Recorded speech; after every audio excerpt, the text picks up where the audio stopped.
Welcome, everyone. This is the Wednesday edition, January 19th, of the NCAA Basketball Daily Dime. I'm your host, John Ryan. This show is powered by the Predicted Playbook and presented by Sports Memo TV. Make sure you like the show if you like it, and make sure you subscribe and nail that bell, because then you'll get every single show we produce in every single sport year-round. So I'm joined by my two regular co-hosts and buddies, Rocky and Buster. Rocky is, how many times do you hear a guy having a bad weekend or a losing weekend in the NFL and he's still hitting 70% winners against the spread? I mean, that's what Rocky has done. Buster, he's on a 16-4 run, and I'm a distant third, if even that. It's like they're 1-2, and I'm 10th. I feel like I'm getting lapped by these guys, and I went 4-0 in the NFL. So, welcome to the show, guys, and really happy that you're on these big, huge, long-term winning streaks. But we're here to talk about basketball, and we're going to get right at it, and we're going to talk about the first game, which is Buster's game, and that is in the ACC. No, it's not. It's in the Big Ten. It's in the Big Ten. Rocky's in the ACC. I'll get it right, guys. I'll get it right. It's early morning on Wednesday, so I'm still getting the brain cells moving. But we're looking at the Rutgers Scarlet Knights taking on the Iowa Hawkeyes. And the Iowa Hawkeyes are obviously on the road. They're playing at the Rutgers Athletic Center, 8:30 p.m. Eastern Standard Time. For the tip-off, the total right now I see at 151. Rutgers is a 3.5-point home dog. Rutgers is 10-6. They had a terrible game on the road at Penn State. They're 9-1 at home. They are not 9-1 on the road. They're a team of, like many Big Ten teams, play much better at home than they do on the road. Iowa's 13-4 on the season, but they're only 2-3 on the road. It seems like this might be a live barking dog, Buster, with Rutgers at home getting 3.5. Tell us where the best bet is. Well, John, doing these videos, you actually know me quite well. We'll be going with Rutgers here plus the 3.5. It's the same situation last week when we did our first college basketball video, me and John. Unfortunately, Rocky was under the weather, so he couldn't join us in our winning video. We both won quite easily. Same situation I got here today. Last week we gave you Notre Dame, and it's one of these favorite situations that we use. This week, this will be Iowa's second road game. They won their first road game, and they basically, for Iowa, they win. They were up 23 points in that second half to Minnesota. Minnesota fought all the way back. They were down only 3, and then Iowa ended up pulling out the game. We like that kind of stuff for that. And for years, we've been using the second road for these teams and taking, as long as there's an underdog and the home team is a good home team. It doesn't always work. So, but in this situation, we've picked this game out, and both these teams, like I said, now they're both off wins too, and it's just a bad sign to us when Iowa, now that was three days ago, now they come that second road, and we talked about it last week. Being on the road in every conference is very tough, and Rutgers will be good and motivated. They beat Maryland the last game, and they need wins. They need wins to get into the tourney. As John mentioned, they're 10-6. They had a rough start to the season, but at home, they've had some really nice wins. They've beat Clemson, they've beat Michigan, and they've beat number 4 Purdue at home. For us here, this seems like a really live dog. And for John, as always, I'd like to give a little stat before we leave here. The underdog in this series between these clubs are 8-1 against the spread. So following the same situational play as last week, we're going to take Rutgers here plus 3.5, and we actually think that they win this game outright. A money line opportunity, at least a sprinkle, in my opinion. Yeah, and John, Rutgers really needs some signature wins, right? So if you get one against Iowa, They're a top 20 team. They beat number 4 Purdue. So, I mean, yeah, you need those wins when you get a chance, and they'll get a chance being in the Big Ten. There's a lot of good teams that are going to be coming through there that are ranked. So, but yeah, this is a big game for them, a lot bigger than it is for Iowa, in my opinion. I can't agree more. Great job, Buster. Let's move on to Rocky. Welcome back, Rocky. We held down the fort last week for you in your absence, and we're glad that you're back and that you're healthy, and that's always a good thing for anyone.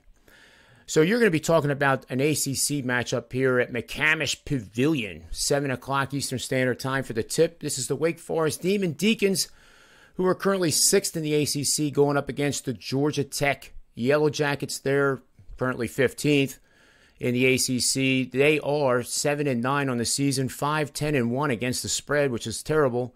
The over-under is 7-8-1. The Demon Deacons come into this fray 14-4 straight up against the spread, 10-8, and over-under an even 9-9. As a favorite, Demon Deacons are 12-1. The Georgia Tech finds themselves as a 2.5-point home underdog with a total of 140.5 points. Take it away, Rocky, and tell us where the best bet is in this matchup. Thank you, John. Good to be back for sure. Let's try to get us a winner here for Wednesday night. This is one of those games where you look at the line and immediately think Wake Forest is going to be the easy play here. Usually that means go the opposite way, and more times than not, you'll bring home the win. The early public opinion is the same here. They have jumped all over Wake Forest here. 69% of the public's on them right now. Public perception can mean a couple of different things. Usually you look at overall records. You got Wake Forest 14-4. You got Georgia Tech 7-9 this year. Or you can look at the previous game. I think some of the public play out there. So Georgia Tech's off a blowout loss at North Carolina. They lost 88-65 in their last game. Wake Forest is off a win at Virginia, 63-55, as 3.5-point dogs. So the public's probably looking at Wake Forest here. Wake Forest has North Carolina next, so we're hoping to catch them looking past the Yellow Jackets here, looking ahead to their upcoming home game against the Tar Heels. Georgia Tech has Florida State at home in their next game, but they have a week off before they play that game, so they should be fully focused here for this one. Georgia Tech's led by Michael DeVoe.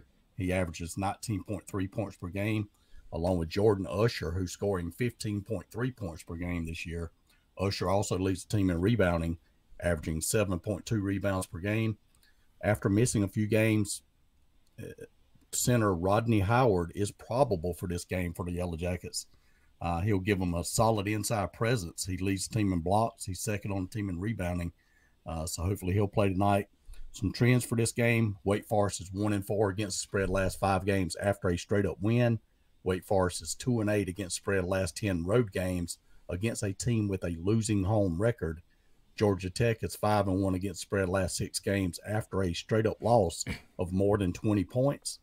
The home team is 20-8 against the spread of the last 28 meetings in this series. Georgia Tech is 18-3 straight up, 17-4 against the spread the last 21 games at home versus Wake Forest. And over the past 3 years, Georgia Tech's 3-0 straight up and against the spread overall versus Wake Forest. So I'm going to play the home dog here on Wednesday, taking Georgia Tech plus the points. That's 2 live barking dogs. I wish I almost had a third one, but I don't. But I do think I'm intrigued by doing a pizza bet with money line tied to both the dogs from Buster and Rocky here. That's, when you take like $10 and just put it on a money line parlay like that, they can add up in a hurry. But my play is in the Atlantic 10. They get these conferences right, John Ryan. Atlantic 10, George Washington Colonials, 10th in the Atlantic 10. Going up against the St. Joe's Hawks, who have a very bad taste in their mouth after losing by 11 points at home to the LaSalle Explorers. So, St. Joe's is 7-8 on the season, 8-7 against the spread, 7-8 over under. They are 5-4 at home.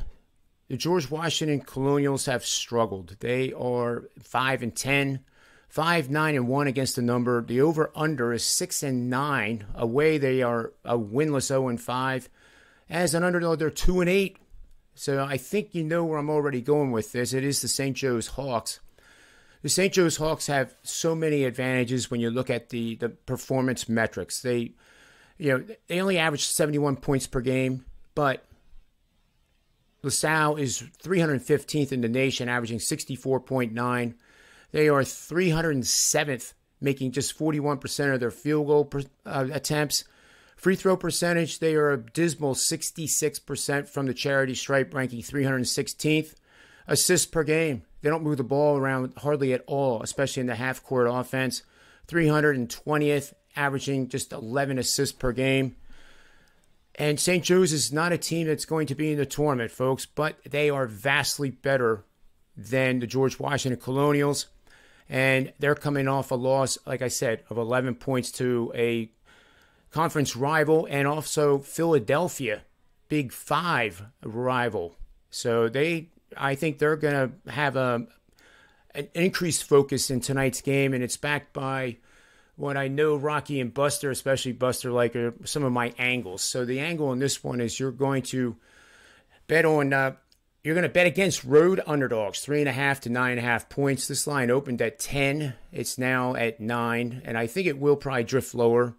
But if it gets up to 10, it doesn't disqualify this bet because this system would not apply. But this system has hit 82% winners. You're going to bet against road underdogs 3.5 to 9.5 points after a home game where both teams scored 75 or more points and now facing a conference opponent that is off a double-digit loss at home. 33-7, guys. That's 83% winners over the last 5 seasons. I am all over the St. Joseph's Hawks. So we're at the end of the show, gentlemen.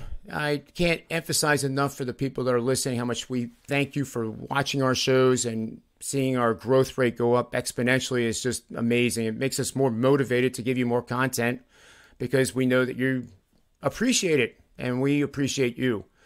And also do yourself a favor, get over to sportsmemo.com and get on board one of these guys' subscriptions.